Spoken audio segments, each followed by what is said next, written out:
the idea, you've mentioned it a couple of times, about self-love, and that you need to embody self-love. However, it sounds all sweet and nice, but it's super uncomfortable, isn't it? Can you share the discomfort of self-love? Yeah. I think right now self-love is such a trite term, and I love that it's even being bandied around. I actually don't have an issue with it being a trite term. I'm like, great, let that be in our vocabulary. But self-love isn't just about bubble baths and wine. I love both those things. But to me, that's more of a pausing time rather than the essence of self-love. For me, self-love is about exposing myself to myself. And boy, is that uncomfortable.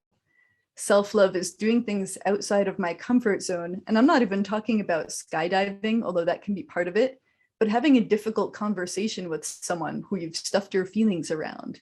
Self-love could be finally learning how to be fiscally responsible, learning how to budget, learning how to do these icky things that you really didn't want to do. Self-love is cleaning your house. Self-love is working on your emotional state and working on your emotional intelligence. It's all about that exposure, and it's also about exposing yourself around other people. Self-love isn't just a solo experience. It's also about being your true self around the people in your life. I think a lot of us just try to get along, even in our friendships, and we so desperately want to be liked. It's such an important basic human need, but we're always stuffing parts of ourselves away, especially if we don't have that deep connection. We may not even know what those other parts are. But when you start exposing yourself and you start having new experiences in your friendship and challenging and asking questions and really getting to know each other and yourself again, I feel like that's all part of self-love. Like, really, yeah, the heart of it is exposing yourself to yourself. And that could be a little scary.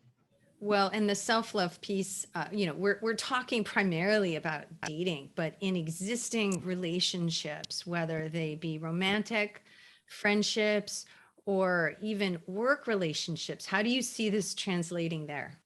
Oh gosh, you can't have one without the other, I feel. I know for me that as I started getting increasingly honest with myself and stop being so afraid of what I was going to find in there, because that's part of it too, it changed all my relationships. I think that dating a lot of different people helped me get increasingly casual about who I was. So 'cause I'm never going to see these people again, or I will see them again because it's my person. So either way, what do I have to lose? So being really upfront, being really casual about that started spilling over into my work relationships, into my friendships.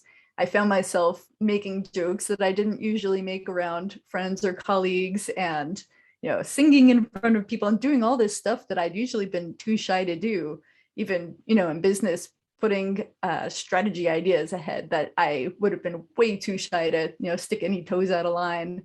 So it's really interesting. It's like as you're up leveling here, the water rises everywhere. And that can be sometimes a little challenging too, because a lot of friendships are based on mutual comfort and mutual validation. So I lost a lot of friends.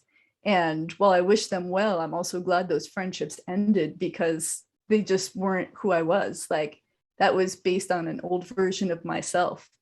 And this has a lot to do with spiritual death too. There are parts of you, these wounded parts, that do need to die. And it's not a hateful thing, it's a very loving thing. But as these old parts of yourself, these coping mechanisms that aren't really you fade away, it changes your relationship in every part of your life.